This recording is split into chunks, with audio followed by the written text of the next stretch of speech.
ابن اسحاق نے بھی لکھا ہے، ابن اشام نے بھی لکھا، البدایہ والنہایہ میں بھی ہے۔ کچھ تو لوگ ایک ایک دو دو کر کے مسلمان ہوئے نا، کچھ قبیلوں کے قبیلے مسلمان ہوئے۔ بنو عراش ایک قبیلہ تھا، اس کا ایک شخص مسلمان ہوا، پھر سارا قبیلہ مسلمان ہوا۔ وہ کہتے ہیں میں نا مکہ مکرمہ آیا، یہ وہ دور تھا جب نبی پاک علیہ السلام نے ابھی اعلان نبوت فرمایا تھا، اور وہ اسلام پر غربتوں کے دن تھے۔ سارا مکہ جب جتھا ہو جاتا ہے پھر تو بندے کی بڑی بات ہوتی ہے نا، اور جب ایک ایک دو دو سنگی ہو تو پھر مشکل ہوتا ہے۔ غربتوں کے دن تھے۔ کہتے ہیں میں مکے آیا، میں چھوٹا سا کاروباری تھا، بیوپاری تھا، تاجر تھا، میں گاؤں سے جانور خریدا کرتا تھا، شہروں میں بیچا کرتا تھا۔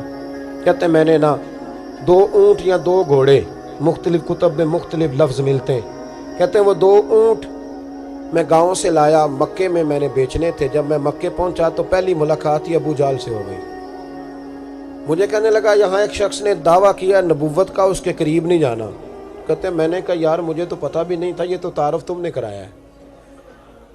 تو کہنے لگے ان کے قریب نہیں جانا۔ کہتے ہیں میں بڑا کم دائیں بائیں تو آتا تھا، مکے میرا کم آنا جانا رہتا تھا، قریب نہیں جانا۔ میں نے کہا چلو نہیں جاتے۔ کہتے ہیں اسے اونٹ پسند آ گئے، اس نے خرید لیے۔ میں نے کہا پیسے؟ تو کہنے لگا کل دے دوں گا۔ اگلے دن میں اس کے گھر لینے گیا تو کہنے لگا کل دوں گا۔ ہوٹل بھی نہیں ہوتے تھے، پردیسی بیچارے، بڑے ان کے لیے مشکلات ہوتی تھی کسی دوسرے شہر میں رہنا۔ کہتے میری کل جمع پونجی بھی وہی تھی جو میں نے لگا دی۔ تیسرے دن میں گیا تو میں نے کہا یار میرے پیسے دے، میں غریب آدمی ہوں اور میرے تو بچے انتظار کر رہے ہیں اور میں سڑک پہ سو کے وقت گزارتا ہوں، میرے پیسے دے میں جاؤں۔ کہتے میں نے دبا کے بات کی تو ابو جہل کہنے لگا جا دوڑ جا، جہاں سے ملتے ہیں لے لے۔ کہتے ہیں پردیس تھا، انشاءاللہ پردیسی کوئی بھی نہ تھی بھی، ککھ جنا تو پارے۔ کہتے ہیں کہ میں پریشان ہو گیا کہ یہ کہتا جا دوڑ جا۔ میں کانپنے لگا۔ میں نے لوگوں سے پوچھا چودھری کہاں بیٹھتے ہیں، سردار کہاں؟ انہوں نے کہا حرم مکہ میں جو ٹولیاں بنا کے بیٹھے ہیں وہ ہمارے سردار ہی ہیں۔ کہتے ہیں میں وہاں پہنچا، عتبہ، عتیبہ، شیبہ، اخنس بن شریح، ابو سفیان سب بیٹھے تھے۔ میں قریب گیا، میں نے کہا مکے کے سرداروں میں تمہارے شہر میں لٹ گیا ہوں، میرے لیے مشکل بن گئی۔ کہا کیا ہوا؟ کہنے لگے ایک آدمی نے مجھ سے 2 اونٹ خرید لیے، وہ میری کل کمائی تھی، پہلے تو آج کل کرتا رہا، اب کہتا ہے جا دوڑ جا، کچھ نہیں ہے، میری مدد کرو۔ کہتے ہیں عتبہ بولا، کہنے لگا کس کی طاقت ہے ہمارے ہوتے ہوئے تیرے پیسے دبا جائے؟ کہتے ہیں جب اس نے یہ کہا تو میرے اندر امید کی کرن چمکی کہ میرے مل جائیں گے۔ کہتے کون ہے بتا؟ میں نے کہا کہ ابو جہل۔ کہتے اس نے ساتھ ہی نا گردن جھکا لی، کہنے لگا اوہو وہ تو بہت بڑا گنڈا ہے، تو کہاں الجھ گیا؟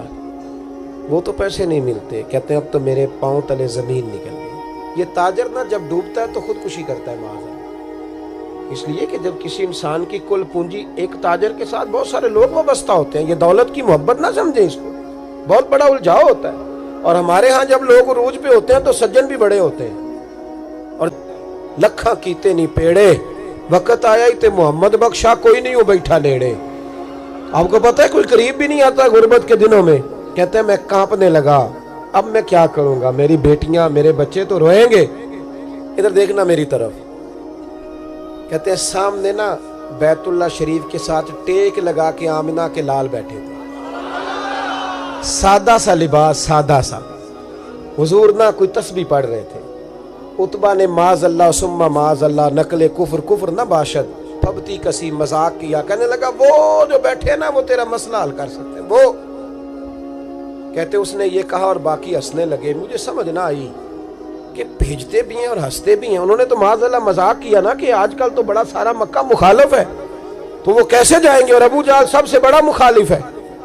کہتے میں نا آہستہ آہستہ قریب گیا حضور کے۔ غریب آدمی ڈرتا ہے نا بیچارہ، وزیروں سے بھی پیروں سے بھی کامتا رہتا ہے۔ کہتے میں آہستہ آہستہ قریب گیا اور پیچھے جا کے بیٹھ گیا۔ میرا دل تھا کہ وہ فارغ ہو کے میری طرف دیکھیں گے، تب میں ڈر رہا تھا، سہم رہا تھا، لیکن کہتے میں قربان جاؤں ابھی میں پورا بیٹھا بھی نہیں تھا کہ مدینے کے چاند نے میری طرف رخ پھیر لیا۔ حضور نے رخ پھیرا اور کہتے ہیں 2 جملے نبی پاک نے کہے تو مجھے یوں لگا جیسے پردیس میں مجھے میری ماں مل گئی ہو۔ کہتے ہیں 2 جملے، میں کھل کے رویا، 2 جملے صرف۔ پہلا جملہ محبوب نے فرمایا پردیسی لگتے ہو، اور دوسرا فرمایا پریشان لگتے ہو۔ ایک باری میریاں اکھیاں چوں اونا نے اتھرو پونجے سن، ہن تے چسکا پہ گیا رونے دا۔ ہن تے چسکا پہ گیا رونے دا تے ہر ویلے آ ہو زاری دا. کہتے ہیں نبی کریم علیہ السلام نے جب پوچھا تو میں رویا.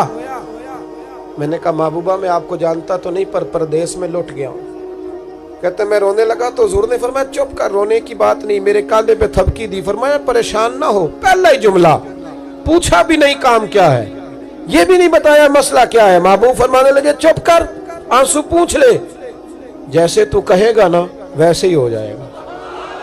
وہ بریلی کے امام بولے اور فرمانے لگے غم زدوں کو رضا مجدہ دیجئے کہ ہے, غم زدوں کو رضا مجدہ دیجئے کہ ہے, بے کسوں کا سہارا ہمارا نبی, سب سے اولا ہو آلہ ہمارا, سب سے بالا ہو آلہ ہمارا نبی.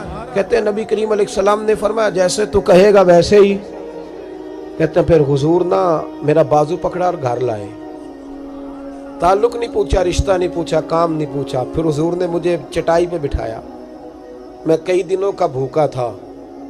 دلوں کے حال جاننے والے رسول نے مجھے سرکہ دیا, کھانا دیا, شہد دیا, دودھ پلایا. جب میں سیر ہو گیا نا اور کچھ مجھے تسلی ہوئی تو فرمانے لگے بتا تیرا مسئلہ کیا ہے. میں نے کہا یا رسول اللہ صلی اللہ علیہ وسلم 2 اونٹ بیچے تھے. حضور کو جانتے نہیں ابھی تک. 2 اونٹ بیچے تھے, خرید لی ابو جہل نے. پہلے تو آج کل کرتا رہا, اب کہتا ہے دوڑ جا کوئی نہیں. حضور پردیس میں لٹ گیا ہوں, سرداروں کے پاس گیا ہوں تو وہ کہتے ہیں وہ تو سب سے بڑا گنڈا ہے, وہ تو نہیں دے گا. کہتے ہیں میں نے بڑی باتیں سنائی تو محبوب نے ہلکا سا جملہ, کخ سواد نہیں مشری اندر, اساں کھنڈا میں چکھ ڈٹھیاں, اینا ساریاں شیواں نالوں گلاں سجن دیاں مٹھیاں. جنہوں نے کرنا کچھ نہیں نہ ہوتا ان کے دعوے لمبے چوڑے ہوتے ہیں, اور جنہوں نے کچھ کرنا ہوتا ہے نا وہ تو مختصر بات کرتے ہیں. حضور فرمانے لگے کوئی پریشانی والی بات نہیں, دینے کیوں نہیں پیسے, دے گا کہ بس ہلکی سی بات.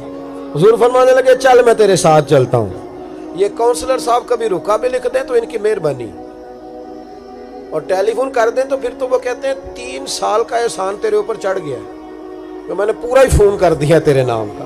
حالانکہ جب ووٹ لینے آئے تھے تو کہتے تھے میں قوم کا خادم ہوں, اور پھر یہ قوم کا غریب آدمی دروازے پہ جا کے بیٹھتا ہے تو پتہ چلتا ہے چودھری صاحب ٹوتھ پیسٹ کر رہے ہیں. پھر پتہ چلتا ہے بریڈ ٹھنڈا ہو گیا تھا تو گرم ہونے گیا. پھر پتہ چلتا ہے کہ گاڑی باہر آ کے پوچھتے ہیں گڈی کرائی یا. شرم کرو, شرم کرو. وارث شاہ مان کری نہ وارثانہ, رب بے وارثہ کر کے مار دیں. اگر اللہ نے تمہیں اعزاز دیا تو غریبوں کو رول کے مارو گے, شرم نہیں آتی؟ کل تک کہتے تھے قوم کے خادم ہیں, آج اسی قوم کا یہ حال کرتے ہو. تمہیں حساب دینا پڑے گا صبح قیامت, اللہ تم سے پوچھے گا. حضور نے فرمایا جس کے ذمے اللہ نے کچھ لوگوں کی ڈیوٹی لگائی, رعایا بنایا, اسے اپنی رعایا کے بارے میں جواب دینا پڑے.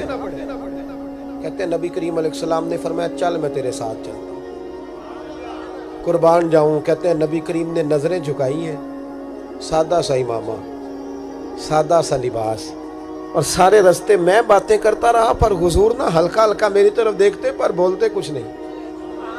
کہتے میں رستے میں سوچنے لگا کہ وہ تو بڑا گنڈا ہے اور محبوب تو بولتے بھی دھیما دھیما ہے, اس کے ساتھ بات کیسے کریں گے؟ میں 100 باتیں کرتا ہوں, یہ ایک جواب دیتے ہیں. لیکن جب اس کے دروازے پہ پہنچے, دستک دی, باہر نکلا تو کہتے ہیں مصطفیٰ کی جھکی ہوئی نظروں کو میں نے اٹھتے ہوئے دیکھا.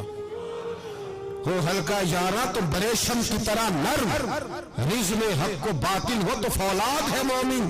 کہتے ہیں اٹھتی ہوئی دیکھی نظریں, اور میرے حبیب پاک نے نظر اٹھائی اور ایک جملہ, اور اس جملے کے اندر طاقت خدائی. حضور نے فرمایا تیرا کیا خیال ہے, پیسے دبانے والے اور لوگوں کو ستانے والے بڑے ہوتے ہیں, تو سردار بنتا ہے, غریبوں کا خون چوس کے سردار بنے گا, ان بیچاروں پہ ظلم کر کے لا اس کے پیسے لا. کہتے ہیں اس کی ٹانگیں کانپنے لگی, کہنے لگا جی میں ابھی لایا. ادھر سے عتبہ نے بندہ بھیجا, کہنے لگا پتہ تو کرو, پیچھے جاؤ تو صحیح بنتا کیا ہے. وہ جاسوس بھی کھڑا ہے چوک, ابھی لایا جی میں. فٹافٹ پیسے لایا. بنو عراش کے قبیلے کے وہ صحابی کہتے ہیں نبی پاک علیہ السلام نے پیسے مجھے دیے اور فرمایا ابو جال تیری آئندہ شکایت نہ آئے. کہنے لگا جی نہیں آئے گی.